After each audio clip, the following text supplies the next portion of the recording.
do offer up suggestions, I'm watching Mark's reaction, and Mark's always like, yeah, okay, that makes sense. And I'm like, okay, then I did okay. There you go. Yeah.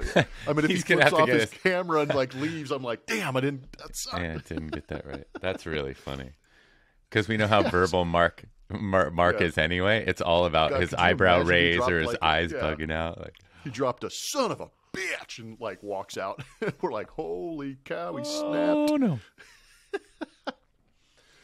All right, we are all in a good mood, and a lot of the reason for being in a good mood right here in the bleachers. This is the Bleacher Blums podcast. I am a co-host on here. My name is Geoff Blum, 14 years in major leagues, and on the left coast, I've got my good friend, who I'm actually on the same time zone with because I'm in the same state, is my good friend David Tuttle. But we are excited. Today is a special episode of Bleacher Blums. This is the opening day 2022 podcast. We are going to fire this thing out and give you guys a little bit of predictions. I'm going to give you a story later in the show, but this is the podcast where we are going to just pump opening day. This is what we've been waiting for. This is why we endured the lockdown.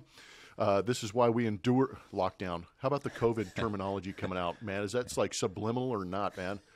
But the lockout right over my head. The lockout is over. We're no longer in lockdowns, and here we are watching baseball, and opening day is upon us. I couldn't be more excited. Tuttle, what are the emotions that kind of come up for you when you know that there is actually going to be an opening day? There's going to be about 45,000 fans in Anaheim, Shohei Ohtani, Framber Valdez, the allure of it.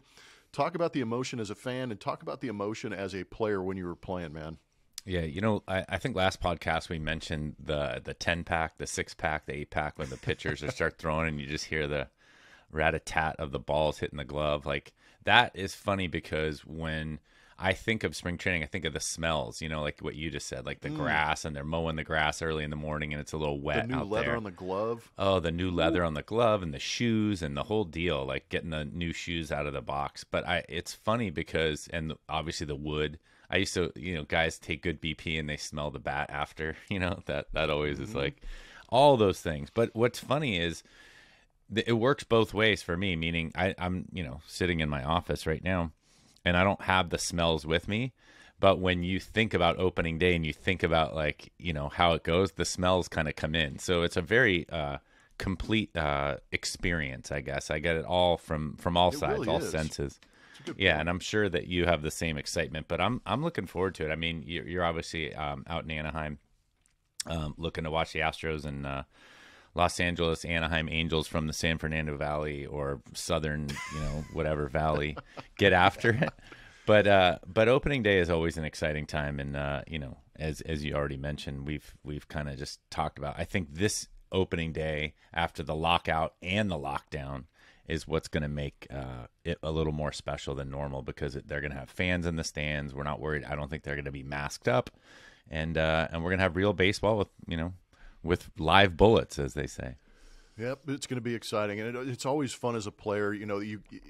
Even though I was able to play 14 years in the big leagues, I had 14 opening days, and every one of them carried a little bit of specialness to it. It never really tarnished. That opening day was something that every guy looks forward to. When you make a team out of camp, it's one thing to get called up during a season and have the excitement of getting to the big leagues for the first time. But when you actually have the opportunity to have that many opening days and still have it be the same emotion no matter what team you're on, but breaking with the team is always something special. That flight from your spring training site to that city where you're going to open up is always exciting. And what's great about what the Astros are doing, I'm not sure if many fans know this, or you, Tuttle, is that the Astros are here in Anaheim. They're going to have opening day against the Los Angeles Angels of Anaheim and those various other locations that they're trying to absorb.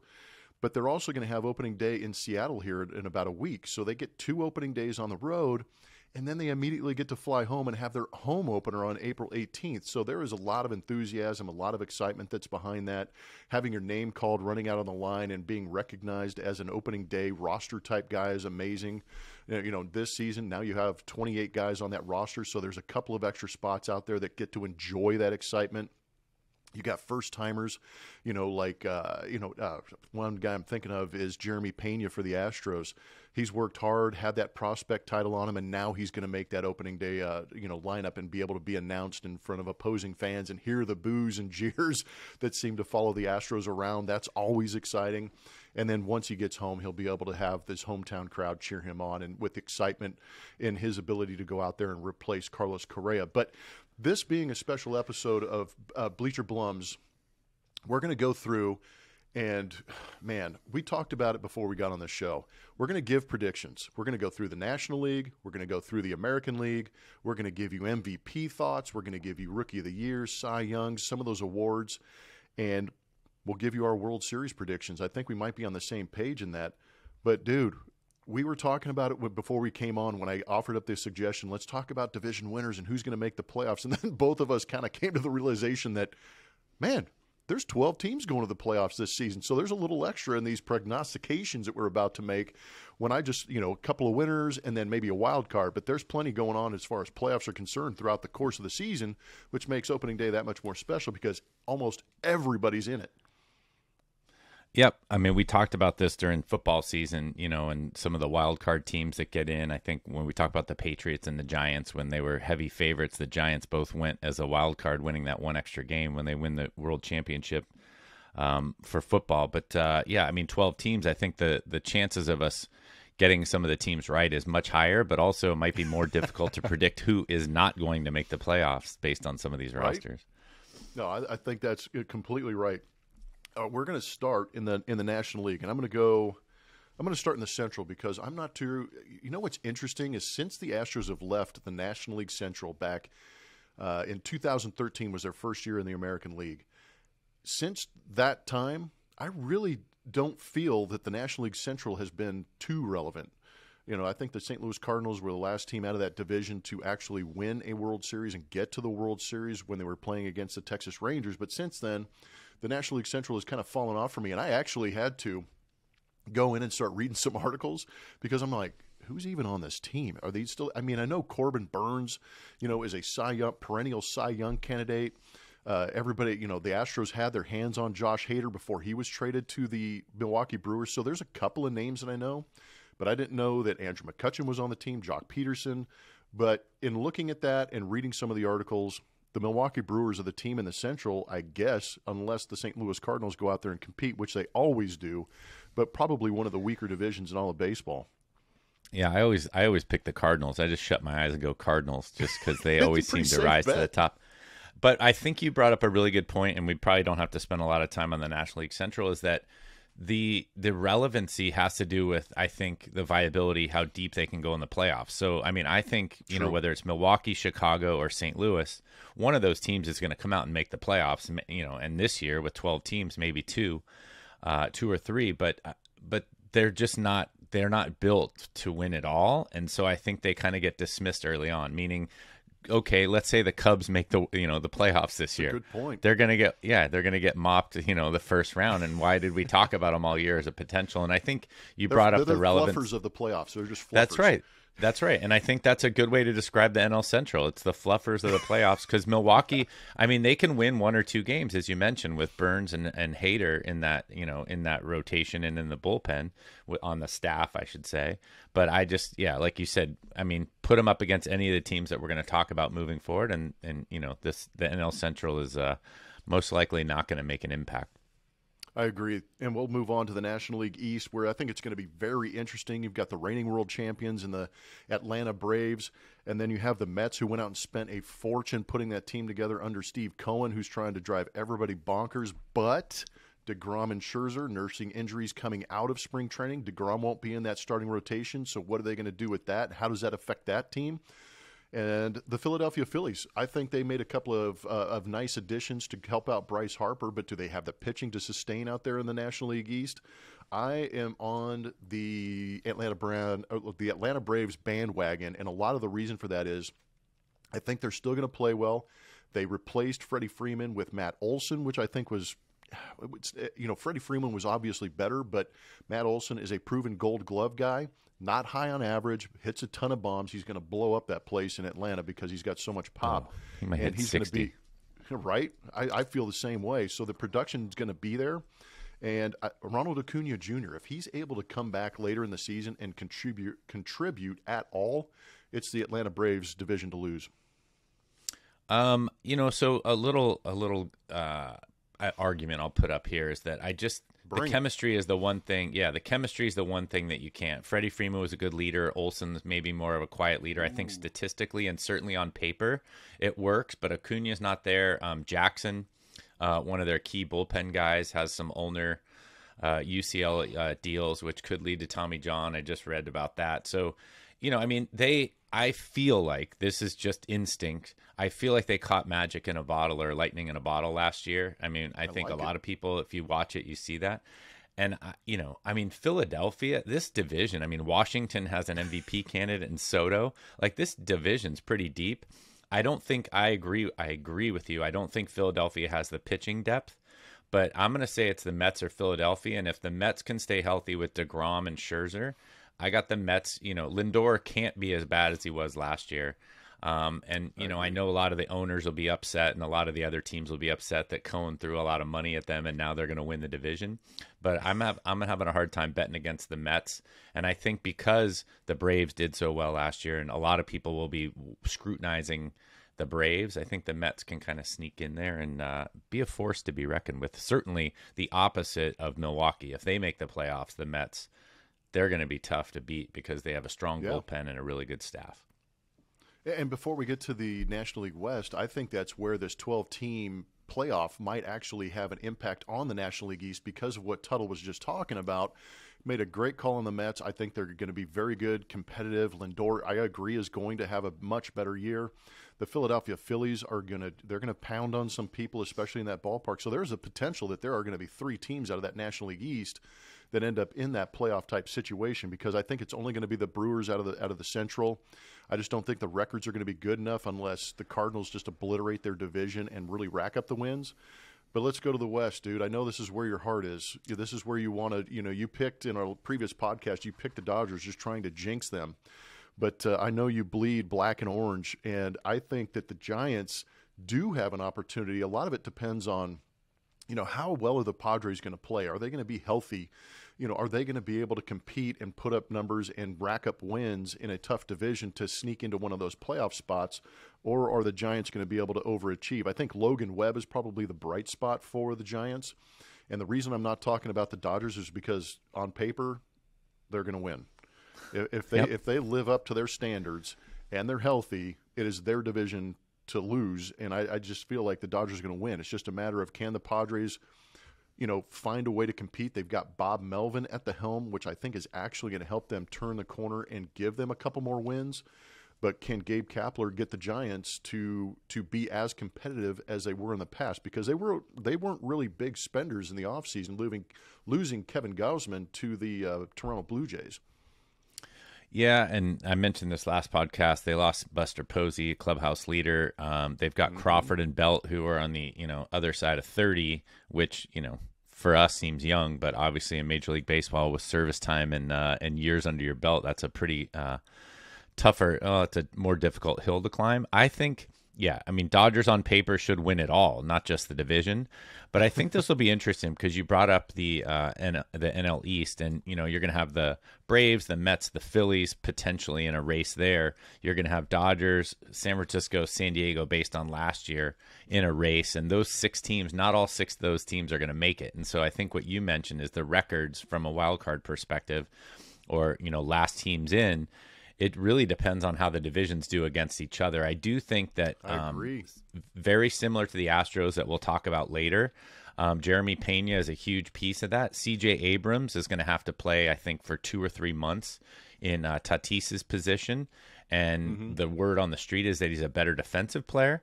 And so it'll be interesting to see how that chemistry works. Because if he's not, Tatis is an MVP candidate. And if he's not relevant, Abrams, and not able to help the team, and the pitching isn't as strong as they thought it would be. The Padres had a lot of hype last year. This year I don't hear the same amount of hype, but they do have a good squad, and I agree with you. I think Bob Melvin doesn't get as much credit as like Buck Showalter's getting for for the potential of turning around the Mets, but I think Bob Melvin's a wild card in itself, and I don't know. I wouldn't look past the Padres this year. And then we dismiss, of course, Arizona and the Rockies all the time. But it's going to be a very, very competitive division. And, I'd love to see Gabe Kapler get the fighting black and orange, up to the top again. Yep. But as you already mentioned, this is probably the easiest division, I guess, on paper to predict, is that the Dodgers are a force to be reckoned with. Yeah, they are. And I think it's interesting that you bring up, the in-division records, because what a lot of people need to realize is that for every division, we play this unbalanced schedule where these teams are heavy within their divisions. Each team plays a team in their division 19 times apiece. So that's where the Cardinals kind of sneak in, and that's where the Chicago White Sox, when we get to the American League Central, there's some teams that you can absolutely pound on, and that's what you need to do, is go out there go and just 17-2 against your division. You're doing all right. But that's how the Astros have been so good. They annihilate some of these teams. It was it's been the Rangers, it's been the Seattle A's. Mariners up until last year. The A's they've been able to take care of, and I just wrote it down today that. Last season against the Angels, the Astros were 13-6. So those are substantial win numbers that you can rack up when you're playing in your division 75 games, a season, and that's going to change again in 2023. But that's for a later podcast. So that's your National League. I think we've got the Dodgers, Brewers, and then I have the Braves. Tuttle has the Mets sneaking in there in the top spot in the East, and then it's going to be Giants, Padres, Phillies, Braves, Mets for that fourth spot, or those three spots in the National League to get into the playoffs. It's amazing to say that many teams actually have a chance. Right. There's 4 extra spots, not just the 3 division winners, which is nuts, right? Or no, 3 and 3. Yeah, 3 and 3. That's what's great. 3 division winners, 3 wild cards, unreal. Yeah. And there's going to be first round buys. It's going to be a weird postseason, so stay tuned for that. It's a long season. Let's move to the American League. Where do you want to start in the American League? Do you want to kick this one off? Sure. Let's go. The easiest one, I think, is going to be, again, the Central. Somehow the Centrals get kind of knocked around. Isn't it They're weird? just not quite as I'm strong. with you. Yeah. The fighting Carlos Correas are going to win it all. They're going to go to the World Series. No, I think prediction. We made a prediction for Blue Wire last podcast after the podcast that we did, and I just think very similar to. Well, I do have a sneak in here, so this is funny. So the White Sox are the team on paper. They won it last year. I think they're going to win it this year. You already just mentioned the in division record. They're going to beat up on their own division, and that's going to put them in a really good spot to get to the playoffs as the top. As the champion out of the Central. I will say this, and this is, probably near and dear to your heart, but I think Detroit's getting the short end of the stick here.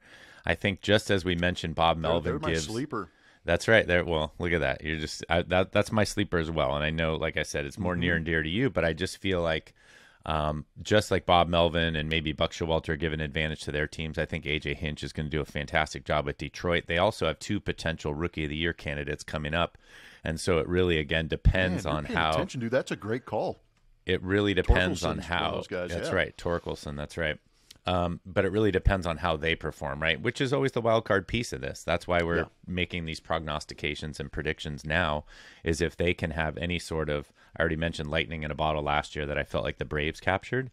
If some of these players can come up and really be contributors, Detroit is certainly a good sleeper in there. But I think we both agree the White Sox are going to take that division down.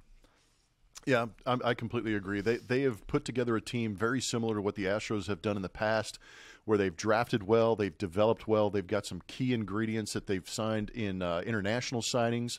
Most notably Jose Abreu, Luis Robert. And now you have these guys healthy, because last year Eloy Jimenez, Luis Robert weren't healthy for the full season. And I think if you have those guys for a full season, that offense is going to go. They traded for A.J. Pollock, so their outfield is pretty much set. I think that's a big deal. And, Kendall Graveman in their bullpen allowed them the opportunity to trade away a guy like Kimbrel, which blew me away to the Dodgers. So they've got some good things going on. More. Yeah, right. They needed another closer after letting Kenley Jansen go to Atlanta. But, I picked the White Sox. The new Guardians, are they going to be any good? I don't believe so. The Fighting Carlos Correas are going to be a good team, but do they have the ability to sustain it for a full season? No. Kansas City Royals have Bobby Witt Jr. coming up. That's going to be exciting, but it ain't going to win many ball games in that division. And Detroit, I think Detroit is sneaky. They're building a very good team. And like Tuttle said, you can't argue with the impact that A.J. Hinch has on these guys. He's been able to motivate several teams in his career, and I think he does the same thing for them. Let's go to the second easiest division to call. Probably is the American League West. What do you got? Yeah, that's funny because I thought we would go to the East because you were saving that for that. But yeah, I think the West is the easiest probably to call. I really liked what Seattle did last year, and I think maybe this was 2 years ago when COVID hit. You and I would text and talk more about Seattle, maybe from my end, about their young guys coming up. And I know they've traded some, and you guys got Graveman from them last year. And I mean, Seattle just had some really good quality young guys, and I like Seattle in the West, but the team is the cream always rises to the crop. I mean, getting rid of Carlos Correa or losing Carlos Correa in free agency is a better way to put it. Still, Houston's got to be far and away the favorite in that division. The Angels didn't do enough with their pitching. Texas obviously signed Seager away from the Dodgers, but similar to Correa in Minnesota, Seager can only have so much impact. Yeah. You can pitch around him. You can do some things there. And Oakland, good God. I mean, I don't know what Billy Beane does every 3 or 4 years, but it's whether it be rebuild or not. I mean, you just thought they were done with these big trades. They got rid of Olsen, and then you see Manaea go somewhere, and then Bassett goes somewhere. You're like, can you get rid of more people? I know the Blue Jays. Yeah, you got Chapman's in Toronto, and right? Isn't Chapman in Toronto? Chapman went to Toronto. Olsen went to Atlanta. Oh my God. Yeah, I mean, big and guns. Same with oh man, anyway. We don't need to talk more about Oakland. They're just, I mean, that actually lends more credence to what you said about playing within your division, because Houston gets to play Texas 19 times and Oakland 19 times. So I got the Houston Astros on top. That is not just a homer pick. That is not for downloads and views. That is just the way it's going to be. Yeah, I think we all know that the AL West goes through Houston. They are still picked to win, even without Carlos Correa out there. Their lineup 1 through 6, and if Jeremy Pena ends up being who he was in spring training, then you add another bat to that lineup. So you've got 1 through 7, and then you've got Chas McCormick. Hopefully Jake Myers comes back in center field, but that is still a potent lineup that's going to go out there and score runs. Their defense is the best in Major League Baseball, and that's what makes their pitching better. Justin Verlander looks like an absolute beast again. Hopefully he can sustain that greatness throughout the course of a season. They re-signed Ryan Presley to the back end of their bullpen for 2 more years. They have things aimed in the right direction, and they know how to win, and they know how to play with a target on their back. That's why I love them. I think the Angels are going to compete. The Mariners are – I'm curious. Like you said, they kind of overachieved last year and played well. They have a very good team. They've got a brilliant rookie in Julio Rodriguez coming up, Kyle Lewis coming back. But, man, they won way too many one-run games last year, and I don't know if they're able to do that again. If they're, the bullpen gets taxed in those situations, and I just don't know if they can do that again. So we've got the Astros, potentially Angels, Mariners, the American League East. This one's going to be a lot of fun to watch. What do you got in the American League East? Well, this is like the National League West. I think these two divisions. I mean, that's not like earth shattering. Like, hey, you got to tune into Bleacher Blum's podcast to hear that. but as you and I kind of discussed prior, yeah, my predictions are I'm going to stick with them. I realize there's some addition, subtraction, and maybe part of that is my similar bias towards the Dodgers, like jinxing them. I'm just tired of the Yankees and the Red Sox, and honestly, the Rays have been the team that impresses the most out of there. But I think it's Toronto's turn this year. And, I mean, look at this division. Take Baltimore out of there in the equation. You have Boston, Tampa Bay, the Yankees, and Toronto. And it really, the first month or 6 weeks of the season in this division, I think is going to decide a lot in terms of momentum and how pieces come together. But I really like Toronto. I think on paper, if you start looking at their lineup with, obviously the offspring of so many big leaguers, Bichette, Biggio, your favorite, Vlad, your favorite teammate, Vlad Guerrero. I mean, these guys are just, they were born and raised in the game. They're going to be a fantastic team. Again, most of this, as anybody that's listened to our podcast knows, this comes down to pitching and defense, my friend, and it'll really depend on that rotation. Obviously, Garrett Cole at the top of the Yankees rotation is a strong suit, but they don't have a lot of depth. Tampa Bay has some injuries. And Boston is, Boston's kind of a flip of a coin for me. So I just think Toronto has the most established team, and I'm going to take them. Yeah, I agree. I'm on that Toronto, bandwagon. Also, I completely agree. Kevin Gossman signed with them. They re-upped Barrios. They've got Husei Kikuchi is now with them, replacing Robbie Ray in that rotation. So they did a good job. Maybe not to the caliber of Robbie Ray, but they still have quality starters that are going to go out there and give you some good innings. And take this into account too. They're going to play a full season up there in Toronto. But there are COVID restrictions, and I think that the fact that they have the mandatory vax and you can't get into Canada if you're not vaxxed or boosted, there might be some teams in that American League East teams that are not vaxxed. It's all personal choice, but it's going to impact their ability to go up and play in Toronto. And if you're missing a couple of players going up and playing what we think is the best team in the American League East, that's only going to enhance the efforts of the Toronto Blue Jays. So there is a little bit of a political angle to that actually could help what the Toronto Blue Jays are doing. I think the Red Sox – go ahead. No, I was just going to say it's a great point. Kyrie Irving, right? Now they got rid of that in New York. But we won't know who's vaccinated, but when two guys are out of the lineup, I mean, that's something I didn't even consider at all. That's a great point. Yeah, it's going to be very interesting. I think the Yankees are still, they can be the favorite because they score so many runs. But I agree with you. Once you get past Garrett Cole, you can compete against that team as far as pitching is concerned. And the offense of the Toronto Blue Jays has enough to go out there and play with them. Can Alex Cora get the Boston Red Sox to do more? I don't know. It'll be interesting to see what they do. But the Blue Jays in the American League East, for me, are the team to beat. And I just want to see them. They're an exciting team. So we have our picks in, and everybody's been listening. But we are going to finish this thing off with our MVP. I'm going to go down the list. You can either talk about it, just give me a name, or you can expound. Whatever you want to do, Tuttle. So National League MVP, who do you got? How about it's going to be a Dodger for sure. How about Mookie Betts? Okay. Mookie Betts out west. I'm going to go with somebody that you mentioned earlier for the Nationals. And the reason I'm going to bring this guy up, Juan Soto. He is doing things that haven't been done since Barry Bonds. He's one of those high walk, high power guys, OPS machine, analytic, love darling.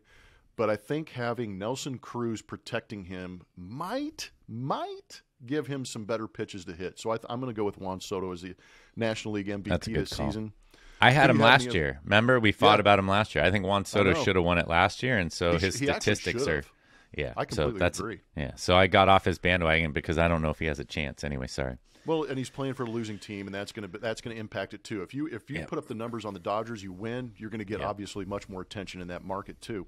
Yeah. How about in the American League? Who's going to win that MVP award? Yeah, co-MVP, Shohei Ohtani and Mike Trout. Mike Trout's going to stay healthy, and they're going to both. On the same team? This is great. What a call. Cool. Hey, just for fun.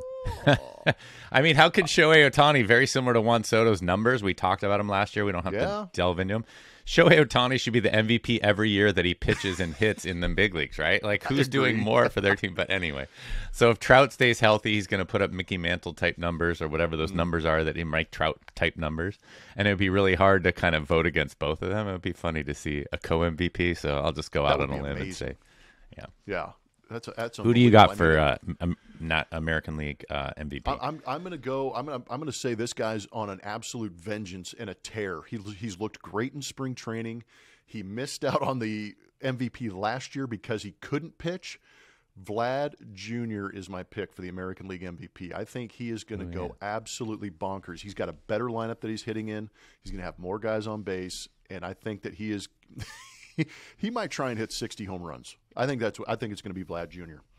All right, great. Let's move. Let's get Rookie of the Year out of the way real quick because I had to look up some of these guys who's going to be rookie, especially in the National League. Who do you got for Rookie of the Year in the National League? Now you're putting me on the spot. I was going to say because you know what, I had to dig into it a little bit, and I actually got to the Chicago Cubs, and I remembered if you've been following baseball, you know about some of these Japanese or international signings where you've got to bid to win the opportunity to negotiate a contract with this guy. And the Cubs didn't make many moves in the offseason, but one big move was picking up, I think it's Seiya Suzuki, and his favorite player is Mike Trout, so he's wearing the number 27 in Chicago for the Cubbies. And I'm just going to go and say that, he's going to be one of those older Japanese rookies that comes into the major leagues, and he puts up good numbers. I like what I've seen from him, and I like what I've heard people say about him. And I really don't know who else in the National League is going to be a good enough rookie to maybe unseat him. So I'm going to say Suzuki for the Chicago Cubs is the Rookie of the Year. There you go. I'm going to say the guy that I already brought up earlier in the podcast, he was one of the guys that I did some research on. It's C.J. Abrams. So if C.J. Abrams plays shortstop for the Padres and does well, maybe Tatis comes back and plays DH when he's healthy. But that's we'll an just opportunity now, universal DH. That's right. So we'll go with C.J. Abrams in San Diego. All right, let's go to the American League. Rookie of the Year. Are you ready for that, or do you want me to go? I am. No, I'm going to say Torkelson. We talked about Detroit being a sneak. Great. Yeah, Spencer Torkelson in Detroit sounds like the guy. I mean, again, I haven't been at spring training like you have, but, and these guys get a lot of publicity. I don't even know if Jeremy Pena is eligible because his spring training was pretty fantastic, but I'm going to say Spencer Torkelson, and that's going to be enabling our sleeper pick, Detroit, to win some games. No, that's a great pick, actually. There's some exciting rookies in the American League. Jeremy Pena, Torkelson, like Tuttle was talking about. Julio Rodriguez out in Seattle is a guy that got the call up, and he's going to have an opportunity to go for that Rookie of the Year. But the guy I'm going with, and I just think that there's been so much hype around this guy, and he's got some big league pedigree in his gene pool with his dad being a former major leaguer. I'm going with Bobby Witt Jr. out there in Kansas City. I think that he's going to end up being the Rookie of the Year. That'll be a fun team to watch in Kansas City just because they're young. They're always competitive, but at the same time playing in a tough division. But I think Bobby Witt Jr., after what I saw in spring training from him and the similarities in his swing to Mike Trout's, I think there's an opportunity for him. So Bobby Witt Jr. is going to be that American League Rookie of the Year for me. What do you got? I was just going to say, well, what you said is funny because with MVP, it really has to do with a team. Like it has to do with a good team. Rookie of the Year does not typically, and it actually it benefits them to be on a second to last place team or a last place team if you're putting up good numbers. So I think Rookie of the Year, Bobby Witt Jr. is a great call. So speaking of, Rookie of the Years usually come out of teams that aren't as successful as some of the MVP winners. Tuttle, this is it, man. This is the end of the podcast. We're going to talk about. I got a story to tell real quick, but what's your World Series matchup, and do you have a winner? Yeah. So, do we want to do Cy Young, or we're skipping Cy Young too? Oh yeah, because I did write them down. Hey, pitching. Dude, I'm a pitcher. I had that was the only thing you caught me off guard with Rookie of the Year, but Cy Young. I'm actually this is going to be boring because I'm going chalk. So American League Cy Young is somebody who should have won it last year. I felt like over Robbie Ray, and he's much hated in Houston. But I'm going to say Garrett Cole is probably your front runner for I'm in American that same League boat. side. I think Garrett Cole's just going to pitch mad and just destroy people. I think he's got a real opportunity to win that Cy Young finally. Oh, look at you! And what about National League Cy Young? Do you want me to throw that one out there first? I think it's going to be a West Coast guy again. I think Walker Buehler in the National League is my chalk guy. Too. That's who I have too. So, all right. So maybe we didn't need to talk about that. I want to say Logan Webb, but I just don't know how that team's going to be or how much they're going to rely on him because I love this Logan Webb guy for San Francisco. The way he pitches and the old school power sinker slider mix that he's got, I love to death. But I just think Walker Buehler's got too much. No, I do too, and I think similar to Maddox. I mean, Logan Webb is a fantastic call. I love him. I mean, geez, Giants, black and orange here. But I think what you see with the Cy Young, you'll get more guys like power guys like Verlander, Buehler, Colt, like more swing and miss guys. Logan Webb relies on his defense a lot. Put the ball in play. Got to have a good defense behind you. I mean, when Garrett Cole wants to, he can strike out 9 guys in a row, and I think Buehler has the same kind of capability. And so we're in the same boat there. I mean, it's chalk. Walker Buehler, how Garrett easy Cole. Those calls were, right? Those guys are that good. That's right. All right. So predictions. You want to? Yeah. Bring it. Oh, all right. So, I'm going to stick to what I said for our little outtake there for the BlueWire Podcast Network. I'm going to say, on paper, the two best teams for me are the Dodgers and the Blue Jays, and I have the Dodgers winning it all. But as I, always take a little dig, maybe that's a jinx because I don't usually get that right. So I'm going to say Dodgers over the Blue Jays in like 6 games, let's say.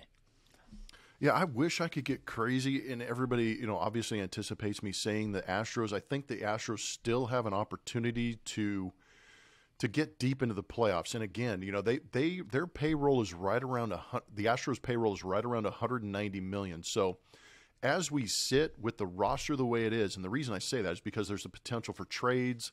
They're not afraid to go out and get a big free agent or fill a gap where they feel they need to and pay the money. So I'm going to say, Astros aside, who obviously I want them to win because when they win, I obviously sound smarter and better and, things like that. But I think in the American League, it is going to be the Toronto Blue Jays just because I think they're a fascinating story. I think they have the guys that can go out there and do that. They're going to be dynamic offensively. They got better defensively with the addition of Matt Chapman at third base, so I think their infield's a little more set.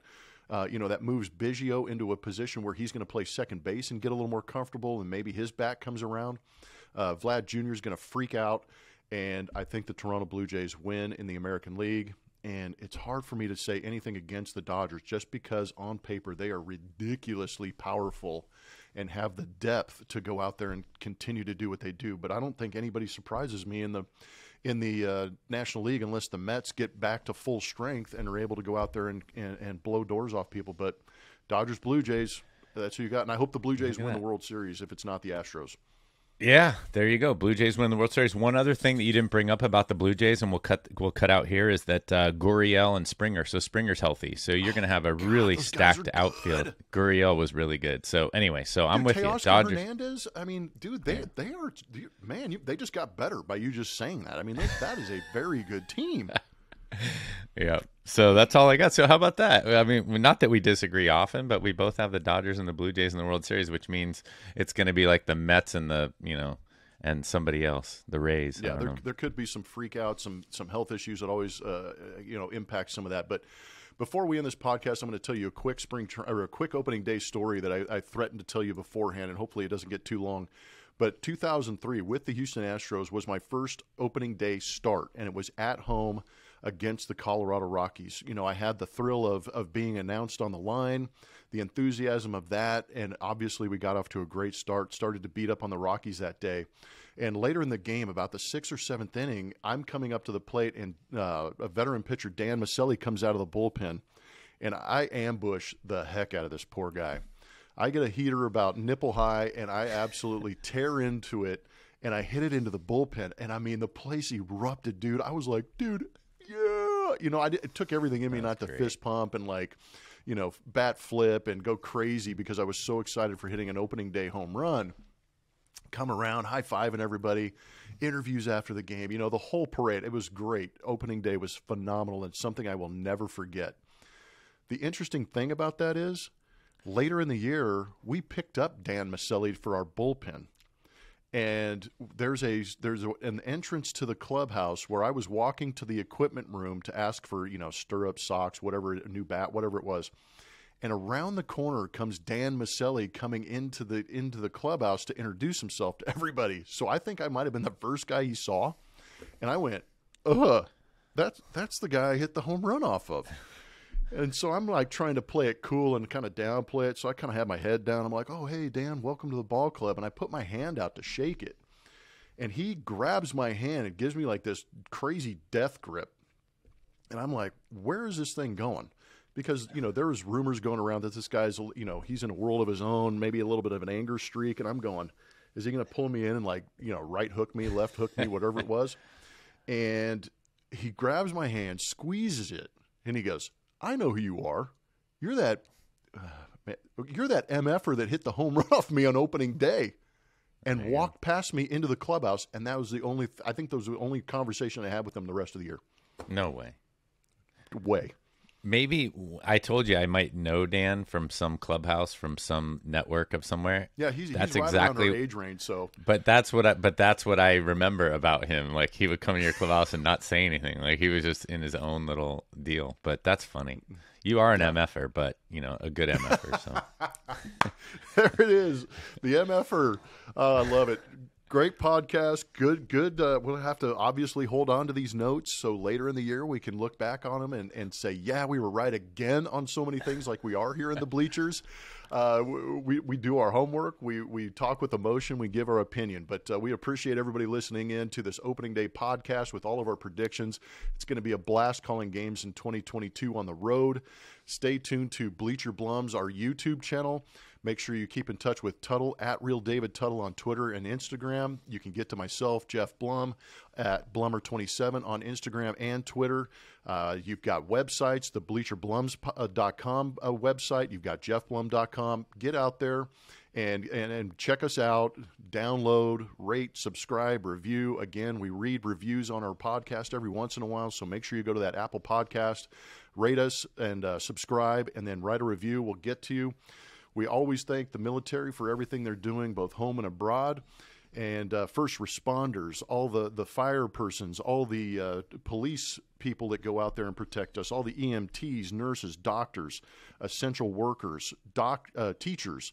Am I missing anybody, Tuttle? Geez, that's a long list of people, but we do appreciate you. Yeah, we wouldn't be able to do this podcast without your help and support. And if you're over the age of 45, please get screened for colorectal cancer and enjoy the baseball season, folks. Believe it. Believe it.